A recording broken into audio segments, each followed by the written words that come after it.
오케이. 우리 에베소서 말씀 계속 좀 보고 있는데요. 첫 문장이 술 취하지 말라 이렇게 시작합니다. 술 취하지 말라. 이는 방탕한 것이니 당연하죠. 방탕하죠. 네. 요즘에 구글, 네이버 이런 거 검색 많이 하잖아요. 요즘에는 우리보다 더 젊은 아이들은 유튜브로 검색을 무조건 한대요. 이런 이야기 다 들어보셨죠? 그 검색창에 거듭나는 방법 이렇게 치면 쫙 나오거든요. 찾아본 적 없죠? 거듭나는 방법. 영어로 How to be born again 이렇게 치면 구글에는 위키하우라는 사이트가 나와요. 위키하우. 거기 보면 이렇게 돼 있어요. 14 steps on how to be born again 이렇게 나와요. 되게 놀라운 세상이죠. 심지어 제가 들어가 봤더니 설명뿐 아니라 그림으로 굉장히 상세하게 어떻게 하면 거듭남을 받을 수 있는지 이런 게 적혀 있더라고요. 20-30년 정도 전에는 이런 정보를 찾아볼 수도 없고 핸드폰으로 보는 건 물론 안 되지만 찾는 것 자체가 어려웠어요. 교회에 와서 목사님께 여쭙거나 설교를 통해서라든지 상담을 받든지 그랬는데 요즘은 우리가 이걸 디지털 시대, 정보화 시대 이러면서 모든 정보가 인터넷에 다 있기 때문에 지구 반대편에 지금 무슨 일이 일어나는지 우리가 이미 알고 있기 때문에 굳이 와서 사실 여러분들 제 설교를 들을 별로 필요가 없죠? 네. 표정이 안 좋네? 들을 필요가 있죠? 그 이야기를 하고 싶은 거예요. 심지어 이제 정보가 너무 많으니까 진짜인지 가짜인지 구분하기도 어려운 시대를 우리가 살고 있습니다. 옛날에 저 어릴 때 이제 기억을 좀 되짚어 보면 할머니 할아버지한테 가서 어떻게 예수님을 처음 만나게 됐는지 어떤 그런 체험 경험 이런 것들을 아주 긴 시간 동안 들어도 너무 재밌고 막 계속 듣고 싶고 그랬던 기억이 있어요. 이렇게 우리가 정보화 시대를 어떻게 말하냐면 정보의 홍수다. 그래서 홍수처럼 물이 많은데 마실 물이 없는 가뭄이라고 하죠. 성경은 이제 수많은 어떤 정보 중에 내러티브 중에 그냥 하나의 문서 정도로 취급받는 시대를 우리가 살고 있습니다. 심지어 경험이라는 거, 제가 오늘 성령에 대해서 이야기를 나눌 건데 성령을 경험한다라든지 어떤 경험뿐만 아니라 세상의 어떤 경험들도 이제는 실제로 여러분들이 경험을 하지 않아도 경험한 것 같은 삶을 살고 있어요. 유튜브를 보면 유튜버들이 여러분 대신해서 다 경험을 해주잖아요. 그래서 그분들이 경험한 거를 보고 어떤 느낌인지 간접적으로 체험하고 그게 실제적으로 내 경험인 것처럼 살아가는 저와 여러분 그리고 플러스 진짜 우리 다음 세대는 훨씬 더 심각하게 그렇게 삶을 살고 있다. 모든 것이 완벽하고 모든 것이 이미 유튜브로 경험이 되어질 수 있는데 앞으로는 당연히 우리 아는 대로 메타버스 그죠? 이런 거 쓰고 막 장난 아니잖아. 더 실제적으로 경험할 수 있는 시대가 왔는데 이 완벽한 세상에 하나님이 필요할까가 우리가 던지는 질문입니다. 자, 성부 아버지 하나님 그리고 성자 예수님 그리고 성령 하나님 우리가 이렇게 삼위일체 그렇죠? God the Father, the Son Jesus, and the Holy Spirit. 아버지 하나님은 좀 이해하기 쉬워요. 우리가 아버지가 physically 우리 아버지가 있잖아요. 그래서 육신의 아버지의 모양을 따라 아버지는 좀 이해하기 쉬운데 아들 예수님도 독생자 예수님 또 좀 이해할 수 있어요. 왜냐하면 성경에 실제로 예수님을 만나고 예수님이 하신 일을 받고 그 일들을 경험해서 기록한 문서, 책, 편지 이런 것들이 있고 그걸 우리가 스토리로 보기 때문에 아들 예수님도 어느 정도 꽤 이해가 많아요. 자, 성령 하나님. 이제 여기서부터 좀 복잡해지는 거예요. 성령님은 누구냐? 하나님 아버지, 독생자 예수와 더불어서 똑같은 위격을 가지신 하나님이시다라는 걸 우리가 기본으로 알아야 되는데 문제는 뭐냐면 사람들이 이제 서열을 매기기 시작합니다. 첫째로 하나님, 둘째로 예수님, 셋째로 성령님. 그래서 어떻게 보면 첫째 하나님, 둘째 예수님, 셋째로 성령님이기 때문에 성령에 대한 부분을 가장 강조하지 않는다라든지 어쩌면 어떤 분들은 성령의 역할은 뭔가 서브, 그죠? 뭔가 하나님 아버지와 예수님 그리고 이제 서브 역할로 이제 어디서 이제 들은 건 있어가지고 도우시는 분이다 이래가지고 이제 하나님의 하시는 역할을 돕는 막 성령님 뭐 서브 역할처럼 크거나 작거나 그런 역할이나 어떤 인격이 아니라 동등한 하나님. 그렇게 아까처럼 이해하시면 틀린 겁니다. 자, 그런데 이런 기독교 신학이라는 것이 자리를 잡으면서 오늘날까지 가장 이 성령에 대해서 접근성 있게 설명이 되었던 시대는 뭐 아마도 20세기 초반 1900년도 이후로 이렇게 막 많은 운동들이 일어났어요. 펜테코스탈리즘이라고 그러고 펜테코스탈리즘, 성령 운동, 오순절 운동, 20세기 뭐 초반 중반 뭐 쭉 이제 이런 무브먼트들이 있으면서 성령의 만지심과 이런 역사들이 전 세계적으로 각각 여러 곳에 막 일어났어요. 방언으로 기도하기 시작했고요. 뭐 병고침이 일어나고 수천 명이 아니라 수만 명이 한 자리에서 정말 성령을 경험해서 예수를 영접하고 체험하는 일들이 일어났습니다. 그래서 성령님의 뭐 충만, 성령님으로 충만하다, 성령 충만, 성령 세례, 성령을 받는다, 뭐 은사, 뭐 이런 종류의 단어들이 서로 대체되는 단어처럼 마구 막 쓰여졌던 이런 시대가 있었어요. 오늘 말씀 좀 먼저 몇 가지 좀 볼게요.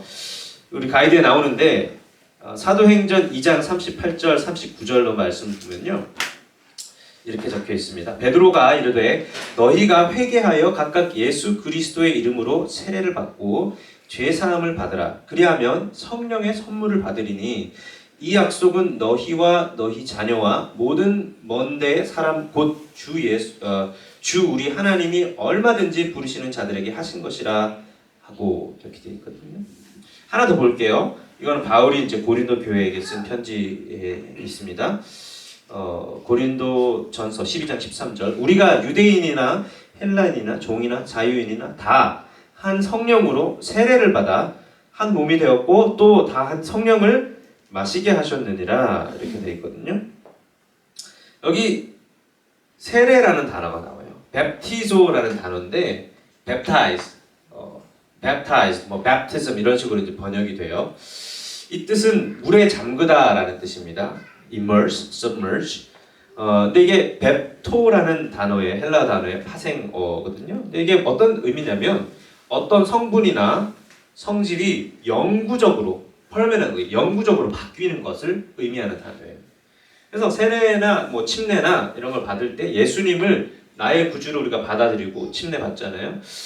이 자체 어떤 세레모니가 의미가 있기보다는 뭐 그것도 의미가 있죠. 당연히 의미 없진 않은데 사실 우리가 이야기하고 싶은 거는 이 거듭남이라는 어떤 특별한 경험, 이 어떤 이런 변화가 세레모니보다 더 중요합니다.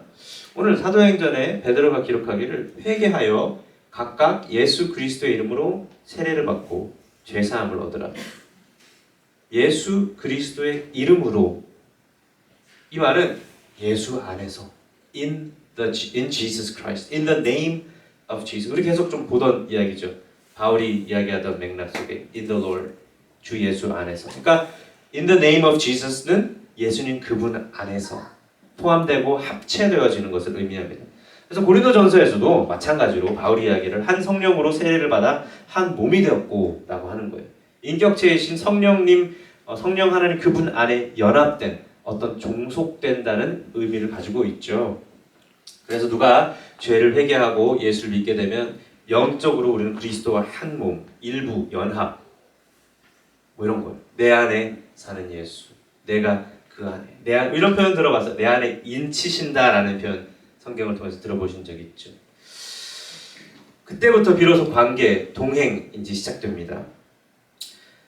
물로 받는 세례가 있고 뭐 불로 받는 세례가 있다라고 하는 이야기도 들어보셨는지 모르겠는데 성령 세례, 성령 침례, 뭐 또 다른 특별한 세례가 있는 건 아니고요.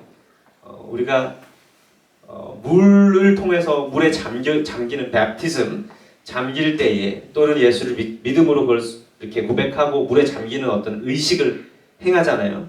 세례는 그게 다예요. 근데 오늘 제가 이야기하고 싶은 거는 이걸 제가 구분을 해드리고 설명을 이제 시작합니다. 중요한 거는 세례식을 했냐 안 했냐가 아니고요.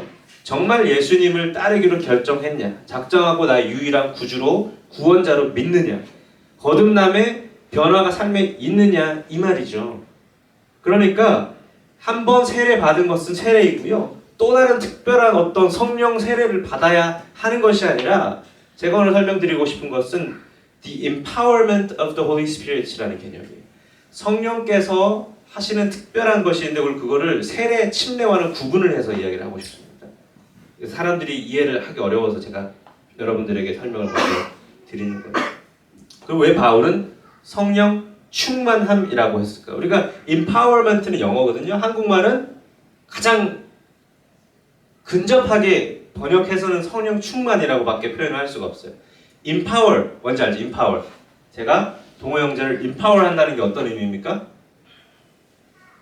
어떤 내가 가지고 있는 authority를, 파워를 이 형제에게 주는 것이 empower 하는 거예요.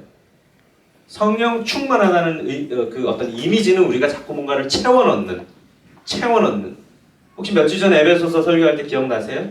우리가 강해지기 위해서 뭔가를 자꾸 취해야 됐고 전신갑주를 취하라는 설교를 제가 할 때도 취하는 것이 사실 아니었다라는 거죠. 그 의미 자체가 채워넣고 막 구겨 넣어가지고 더 강해지는 게 아니라 여기도 마찬가지 성령 충만이라는 표현이 empowerment라는 우리가 영어식의 표현으로 좀 한번 여러분들이 이해를 하는 오늘이 됐으면 좋겠습니다.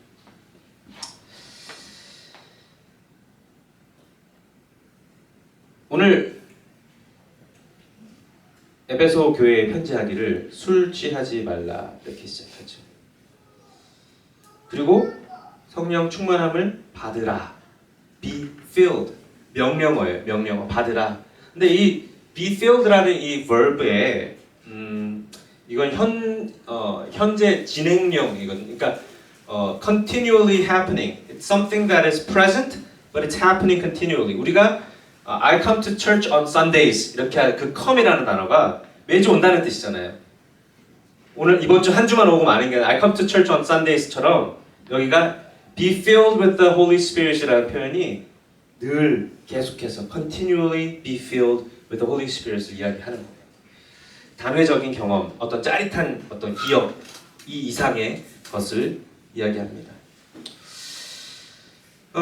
초대교회 성도들이 성령의 충만함을 어떤 것을 체험했을 때 2장 13절에 이렇게 되어 있어요. 사도행전. 어떤 이들은 조롱하여서 가로되 저희가 새 술에 취하였다. 오늘 본문에서도 술 취하지 말고 성령의 충만을 받으라 이렇게 표현합니다. 어떤 분들이 말씀을 꼭 굳이 가지고 와가지고 이제 술은 마셔도 되는데 취하면 안 된다 적혀 있다고 막 그러거든요. 맥락을 잘 보세요. 바울이 하고 싶은 이야기가 술 취한 것 자체는 방탕함이지만 지금 꼭 하고 싶은 것은 성령이 충만하다. 그 어떤 컨디션, 어떤 스테이터스 자체를 설명하기 위해서 부연 설명으로 들어간 게 술 취함입니다. 잘 보세요. 성령 충만하다는 것은 성령의 다스림을 받다, 지배를 받는다는 뜻이에요. 근데 성령의 지배 아래에 있는 것은 우리가 가장 쉽게 특별히 오늘 에베소 교회 사람들이 이해할 수 있는 언어로 바울이 설명한 것은 술 취함이에요. 술을 마시면 술의 지배를 받죠. 알코올의 영향을 받아서 알코올의 지배를 받는 그 모양을처럼 대조되게 지금 설명을 하는 겁니다.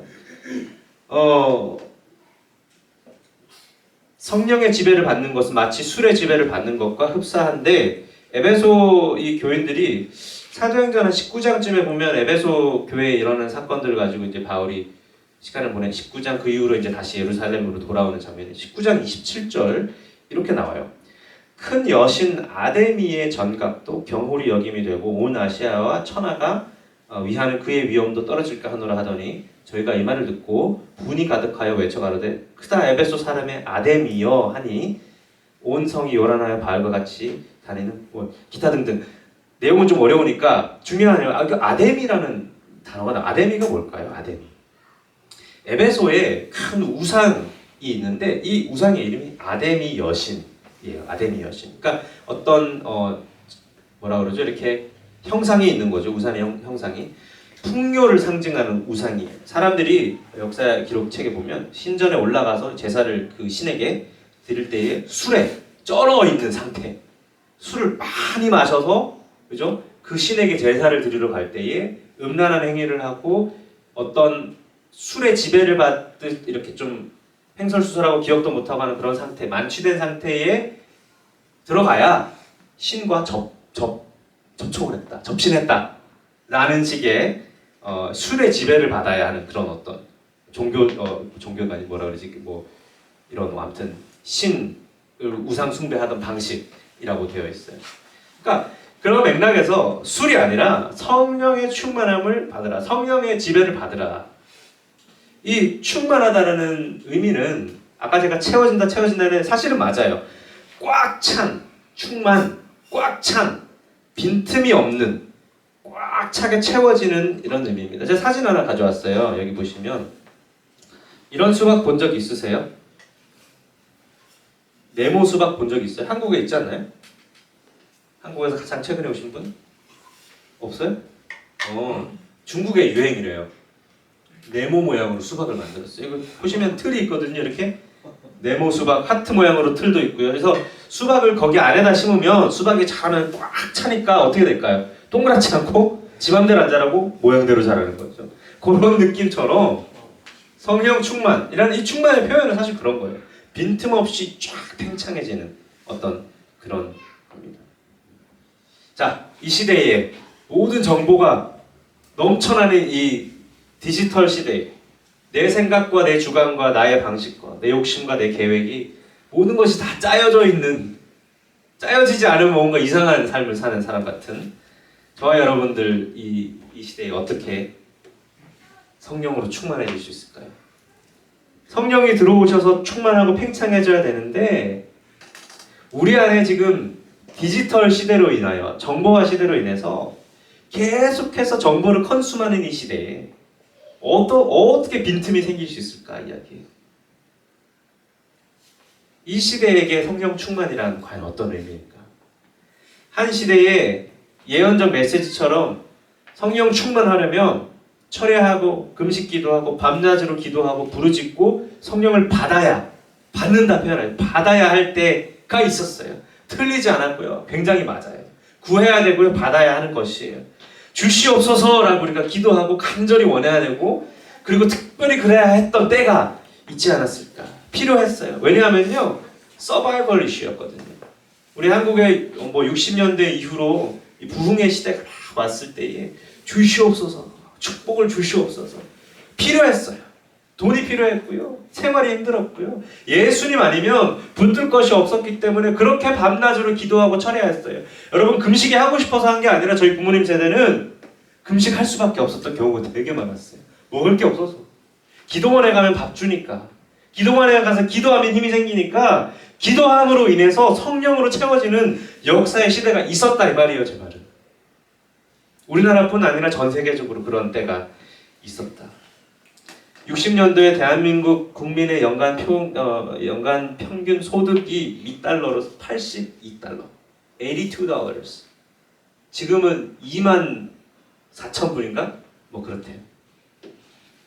당장 굶어 죽는데 주님 축복 주시옵소서 기도가 안 나오겠어요. 근데 저와 여러분들은 굶어 죽진 않잖아요. 시대가 달라졌어요. 이 시대에 우리는 어떻게 이 성령 충만의 개념을 가르치고 그리고 우리도 그렇게 행해야 될까? 이 질문이에요. 성경에 보면 당연히 그렇게 되어 있죠. 구하라. 아버지가 너에게 성령 그렇게 좋은 선물을 주지 않겠네. 구하면 되죠. 그럼 기도하십시오. 제가 여러분들고 부르짖으십시오 하면 저는 제 개인적으로 그거 우리 세대에 굉장히 어뷰스예요. 어뷰스. 아니 진짜 텍스트북도 1시간 못 읽는 사람한테 기도 1시간 막 밤낮으로 어뷰스. 제가 고민을 많이 해봤어요. 우리가 성령을 구해야 되는 건 맞는데 어떻게 해야 도대체 이게 우리에게 맞는 이해가 되어질까? 옛날에는 무조건 구하라면 됐었어요. 너무 들어맞았어. 우리가 주의 음성을 듣는다는 것, 기도의 응답을 받는다는 것, 그거는요. 하나님께서 그 사람이 알아들을 수 있는 방식으로 주님이 말씀하시고 주세요. 그러니까 우리에게 주시고 말씀하시는 방법이 60년대 어르신들이 이해하고 어떤 그런 것을 경험하는 방식과는 다를 수밖에 없죠. 정말 이해되죠? 그러니까 늘 배부르고 부족함이 없고 우리의 고민 정도가 사실은 뭐 이걸 선택할까 이걸 선택할까요지 60년대에는 아무것도 없어였는데 이제는 너무 많은 이거 할까요가 우리의 기도 제목이고 고민이 된 부족함 없는 우리들. 심지어 고민이 있어도 구글 검색하면 되는데 여기 뭐 저기 찾아보면 답이 나오는데 성령을 구하는 기도를 언제 할까요? 과연? 하지 말라는 소리 절대 아닙니다. 오해하지 마세요. 하세요. 그런데 제가 신앙생활을 이렇게 해오면서 주님이 우리에게 만약 말씀하셔서 무언가 기도에 응답을 하신다면 정말 그 하나님의 음성을 들었을 때 내가 그걸 받아들일 준비가 순종할 준비가 되어 있느냐 라는 게 저의 질문이었어요. 마음의 자세. 그러니까 하나님도 굉장히 여러분 하나님 바보 아니거든요. 똑똑하세요. 그러니까 내가 동호 형제 오늘 동호 형제 많이 픽건되는데 계속 만나는데 이렇게 뭐 기도를 했어요. 내가 이 친구에게 뭔가를 응답해주고 알려주고 싶고 길을 인도해주고 싶은데 별로 뭐 내가 말을 해도 별로 듣고 싶은 마음이 없어요. 제가 바보예요? 굳이 말해줘요. 하나님 입장도 그러시지 않을까? 그러니까 우리가 하나님의 음성을 듣고자 하는 특별한 그런 간절함과 마음이 없는데 하나님께서 특별히 굳이 오셔가지고 회복하시고 만지시겠냐? 우리 여기 모여서 도대체 뭘 지금 하고 있습니까? 계속 좀 질문을 던지고 생각을 하도록 지금 하는 겁니다. 우리가 오늘 여러분 말씀을 대할 때 구글을 검색하듯 대하시지 마십시오. 유튜브를 보듯이 대하시면 안 된다는 거죠. 하나님을 대할 때 정보를 받아내는, 정보를 우리 안에 주입시키는 식의 그런 마음 자세가 아니어야 한다는 거죠. 성령님은요, 정보가 아니고요, 인격체입니다. 아멘? 성령은 인격이세요, 인격. 성령은 하나님이에요. 그분은 관계를 원하세요. 성령에 대해서 한자 더 아는 게 중요한 게 아니라 성령이 내 안에 오셔서 내 안에서 자리를 메워가는 거예요. 그러니까 성령이 어떤 분이신지를 공부하시지 마시고 성령을 경험해야 된다는 거 맞는 거죠. 그런데 우리가 여기에 모이는 이유는 내 안에 오셔서 메워가실, 내 자리를 채워가실 그 성령 하나님을 조금이라도 더 알고 싶고 더 경험하고 싶어서 우리가 모여서 예배하는 거잖아요. 그렇죠? 나와오는 거잖아요. 이 피지컬리 교회 건물 안에 와서 함께 예배하며. 오늘 바울이 성령을 받든지 말든지 이게 아니고요. 받으라 그랬어요. 네 마음대로 해라 받든지 말든지 이게 아니었다는 거죠. 그리고 심지어 계속해서 지속적으로 받으라 그랬단 말이에요. 받으라. 그러니까 받으라 그러니까 주시옵소서 했던 거지. 그런데 이미 성령 하나님 오셨죠. 아멘이십니까? 이미 오셨고요. 우리 안에 이미 주를 우리의 주인으로 시인하신 분 가운데 내주하시는 성령. 에베소 교인들에게 지금 성령이 없어서 성령을 받으라 그런 게 아니라는 거라는 거예요.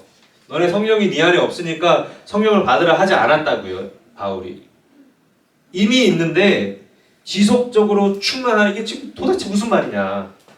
이걸 계속 알아보고 있습니다. 더 채우라. 더 경험하라. 성령 하나님은요, 여러분 기름 탱크를 채우듯이 막 채우는 분이 아니에요. 파워나 에너지가 아니라는 거예요. 그러니까 어떤 수련회 여러분 가가지고 코스타나 이런 데 가서 막 은혜를 막 경험했어요.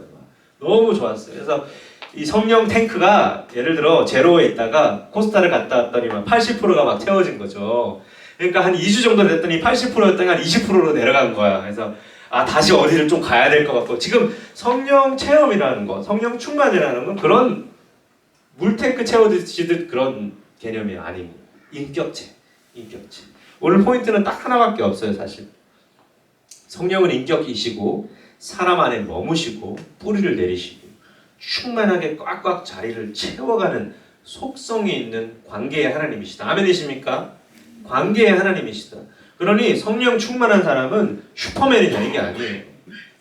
어떤 능력이 생겨가지고 하나님께서 은사를 주시는 것과는 좀 다 차이가 있습니다. 근데 능력이 생겨서 무언가 모든 것을 다 해결할 수 있는 그런 식의 사람은 아니라는 거죠. 내 안에 자리를 잡아 깊이 넓게 크게 자리를 메워가시는 그런 삶. 더 채우고 더 받고 더 키워가는 하나님의 능력이 아니라 내 안에 하나님이 자리를 더 잡을 수 있도록 나의 개인의 공간을 버리는 삶이에요. 성령이 충만해지는. 이게 지속성이 있는 성령 충만이겠죠. 여러분 이해되죠? 지속적으로 매일 아침마다 나의 공간을 비워내고 주님으로 채우는 거예요. 성령이라는 인격에 내 공간을 내어드려야 합니다. Empowerment. 딕셔너리에 이렇게 돼 있어요. Act or action of empowering someone or something, the granting of the power or authority, the right to perform various acts or duties. 나에게 성령이 나를 empower 한다는 건 권한을 내게 부여하는 거죠. 그분의 능력이 내 안에 들어옵니까? 슈퍼맨이 되나요? 아니고요. 그분의 authority가 내 안에 empower 된 상태를 이야기합니다. 예수님이 이 땅에 오셔가지고 하신 여러 가지 일 중에 다 종합해서 그림을 그려보면 제가 방금 설명한 이걸 하신 거예요. 예수님이 이 땅에 오셔서 가장 먼저 요한복음 이제 기적 사건들이 많으니까 하신 일 중에 물이 포도주가 된 사건 여러분 아시죠? 혼인 잔치에 갔더니 텅 빈 항아리, 포도주가 다 떨어져서 텅 빈 항아리를 채우신 예수님이에요. 이 significant image예요. 그게 우물가의 여인을 만났을 때 삶이 공허한 여인에게 찾아가서 영원히 목마르지 않는 물을 내가 준다. 채우신 일을 하신 거예요. 예수님이 하신 일 그거예요. 요한복음에 조금 많이 나와요. 보리떡 5개, 물고기 2마리로 배고픔으로 비어있던 속을 채우시면서 그 삶 속에 하나님이 들어가게 하시는 거예요. 또 있어요.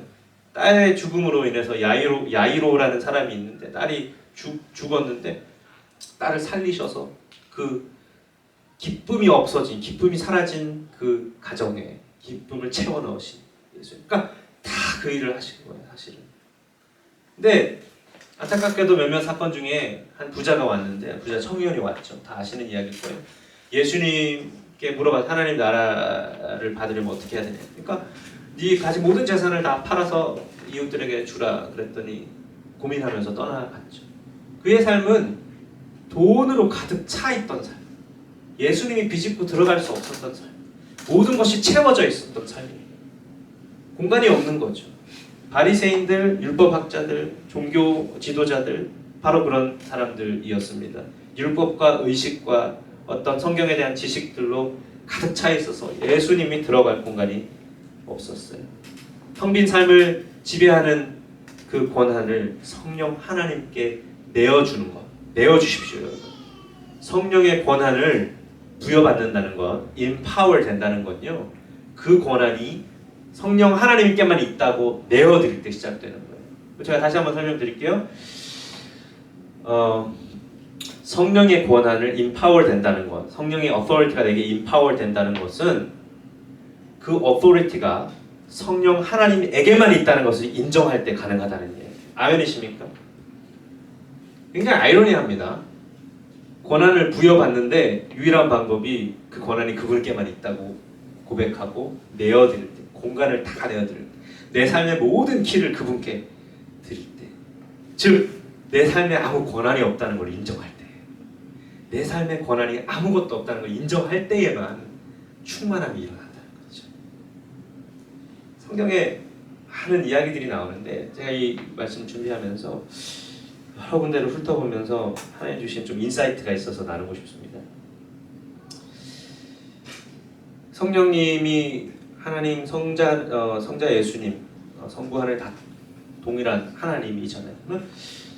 예수님이 이 땅에 오셔서 하셨던 수많은 이런 일들 중에 특별히 병 고친 사건들 중에 제가 이렇게 좀 몇 군데를 찾아봤는데 와 너무 놀랍게도 되게 비슷한 표현들이 반복적으로 있는 것을 제가 봤어요. 제가 그걸 다 가져왔는데 마가복음 1장 41절에 보면 예수께서 불쌍히 여기사 손을 내밀어 그에게 대시며 이르시되 내가 원하노니 깨끗함을 받으라 이렇게 하셨어요. 예수께서 불쌍히 여기사 손을 내밀었다. 마가복음 이 1장 40절은 마태복음에도 나오고 누가복음에도 있어요. 이 나병 환자 이야기였습니다. 마가복음 5장에 또 보니까 예수께서 그 능력이 자기에게서 나간 줄을 곧 스스로 아시고 무리 가운데 돌이켜 말씀하시되 누가 내 옷에 손을 대었느냐 이랬어요. 혈루증을 앓던 여인의 이야기입니다. 또 보니까요 소경 이야기가 나오는데 마태복음 20장 34절 예수께서 불쌍히 여기사 손을 내밀어 그에게 대시며 이르시되 내가 원하노니 깨끗함을 받으라. 네, 제가 잘못 적은 것 같아요. 마태복음 20장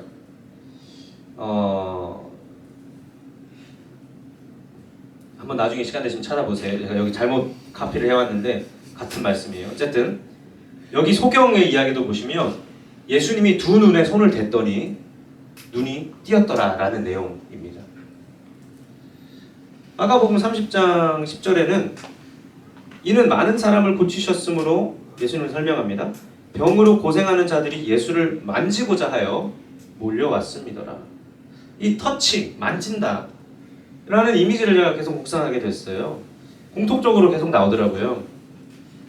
회복시키는 우리 성령의 만지심이라고도 표현하잖아요. 만지심 도대체 어떻게 해야 이 성령의 만지심을 우리 삶 속에서 계속 지속적으로 그럼 경험할 수 있을까요? 우리가 팬데믹이 시작되면서 서로 접촉하는 일이 줄었죠. 언제 last I don't know when I shake somebody's hand for the last time. 언제 악수를 했는지 기억이 잘 안 나요. 그러니까 만지는 이 접촉을 우리가 줄였는데 이 어떤 분들은 이 5가지 사랑의 언어 중에 터치, 스킨십, 터치가 아주 중요한 저 같은 사람 한번 손 들어보세요. 스킨십 중요하신 분, 저 같은 사람, 감정에 메마른 사람. 터치가 좀 중요한 어떤 감정을 전달하는 방식인데 이 2년 동안 우리는 터치에 메말랐어요. 자, 제가 믿기로는 여기 계신 여러분들 중에 코로나 확진자는 아무도 없는 걸로 압니다. 그렇죠? 네. 확진자는 여기 없어요. 자, 근데 여기 중에 한 사람이 나는 코로나 바이러스가 없기 때문에 이 로열 콜롬비아 호스피털 지금 가가지고 코로나 확진자들에게 가서 손을 댈 거야. 왜냐면 나는 깨끗하니까 저기 이 바이러스가 있는 사람들에게 손을 댈 거야. 그래서 기도해주고 그들이 낫기를 기도할 거야 라는 사람이 있을까요? 없죠. 여러분 혹시 어릴 때 그런 이야기 들어본 적 있어요? 부모님이 야 너 동호 너 저기 쟤랑 맨날 놀아. 쟤가 행실이 별로 바르지가 않아. 좀 나쁜 애인 것 같아. 그러니까 우리 동호는 착하니까 가서 맨날 놀아줘. 그럼 저 친구가 변화될 거야. 이런 이야기 들어본 적 없죠? 없잖아. 우리의 it doesn't make sense. 그죠? 썩은 사과 하나가 상자 안에 있으면 다른 괜찮은 사과들이 다 썩기 때문에 썩은 사과를 넣지 않는 건 우리가 다 아는 이야기입니다. 자, 성령 하나님이 하나의 인간을 임파월 한다는 건 어떤 모양이고 어떤 의미일까요? 어떤 하나님의 권한을 더러운 인간에게 부여하는 행위. 성령 충만이라는 건요. 그 인간에게 성령이 infilling 되는데 이 표현을 empower하는 이게 어떤 지금 의미입니까? 지금 제가 방금 설명한 illustration이라. 예수님을 보세요. 예수님은 반대로 하셨어요. 중풍병자를 만났어요. 소경을 만났어요. 죄다 병자들인데 가가지고 이 중풍병자들은 특별히 일평생 자가격리된 사람들인 거죠. 늘 소셜 디스턴싱이잖아요, 이 사람들은. 근데 예수님이 그들에게 가가지고 손을 대고 만지시고, 그렇죠? 그들의 삶에 개입을 하셨다. 굳이 오셔서 사실은 예수님도 명령하셨으면 돼요. 나을지어다 뭐 이러면 끝나잖아.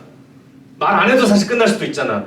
근데 예수님이 굳이 오셔서 중풍병자에게 다가가서 만지셨고 혈중 앓는 여자도 그렇고 많은 사람들이 예수님을 만지고 싶어 이런 표현들을 왜 이 사도들이 그렇게 적었을까요? 만지심에 대해서 왜 자꾸 이렇게 기록을 했을까 이 말이죠. 어떤 장면에 예수님이 무릎을 꿇기도 했어요. 병 고침을 위해서. 하늘에 계셔야 마땅한 신이 이 땅에 육신의 옷을 입고 오신 것처럼 예수님은 측은히 여기셨다라는 표현이 돼요. 불쌍히 여기셨다. 그렇죠? 아픈 병자를 봤을 때 불쌍히 여기시고 측은히 여기셨다. 그리고 직접 손을 대셨다. 터치하셨다. 예수님의 마음이 움직였던 거죠. 이게 지금 어떤 의미입니까? 우리가 하나님의 속성으로 비추어 봤을 때 지금 어떤 의미예요? 하나님의 속성으로 볼 때는 성령의 임파워먼트는, 다시 성령 충만이라는 것은 무조건 구한다고 해서 주는 그런 램프의 요정, 지니 같은 그런 컨셉이 아니고요. 어떤 구색이 맞는 그릇이 될 때에, 마음이 동할 때에 은혜로 인하여 이루어진다는 거죠. 성령 하나님은 언제나 각 사람을 만지길 원하시면, 여러분 믿으십니까? 아멘이시죠? 언제나 만지길 원하세요. 언제나 우리를 회복하길 원하시고, 언제나 우리 가운데 이렇게 찾아와 주시고 오시길 원하시는데, 새로운 힘을 주시고 권능을 주시고, 그렇죠? 병고침뿐만 아니라 영적인 부분까지 회복이 가능한 능하신 분이신데, 잘 보세요. 코로나 확진자가 있어도 예수님이 다가가서 만지는 것은 코로나의 영향을 받지 않죠. 예수님 자체가 빛이시니까. 아멘. 예수님 자체가, 성령이라는 그 속성 자체가, 하나님 그 자체가 더럽고 추악한 흑암을 만진다 할지라도 영향을 받지 않는 분이시다. 터치하는 것이 전혀 문제가 없으시다. 그러니까 예수님이 직접 육신의 몸으로 오셔서 사역을 하실 때에도 죄인이든 중풍병자든 소경이든 상관없이 측은히 마음이 불쌍히 여기셔서 마음이 동하였고 직접 만지셨다. 언제 이 하나님의 권한, authority라는 것이 empower 됐습니까? 언제 이게 전가되고 부여된 거죠? 특별한 이런 일하심이 도대체 언제 일어난 겁니까?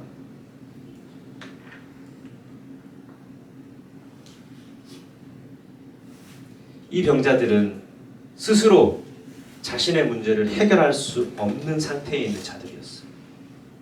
스스로 병고침을 이루어낼 수 없는 자들. 예수님께 구하지 않으면 아무 솔루션이 없는 인생. 예수 믿는 거 말고는 아무 방도가 없는 삶을 살던 사람들을 대표하는 이야기들입니다. 하나님은 이 인간들이라는 이 어떤 해결이 되지 않는 문제를 해결하고 싶어서 왕을 세우셨고 사사를 보내고, 그렇죠? 선지자를 보내고, 심지어 아들 독생자 예수를 보냈는데 예수님 오셔서 하신 일이 뭐예요? 그걸 해결하는 거예요. 잘 들으세요. 우리는 모두 다 한 사람도 빠짐없이 영적인 병자입니다. 스스로 이 문제를 해결할 수 없는 존재라는 거죠. 별다른 방법이 없어요. 근데 그걸 인정할 때 만지시다. 그걸 인정할 때 주님이 불쌍히 여기셔서, 측은히 여기셔서 터치하셨다.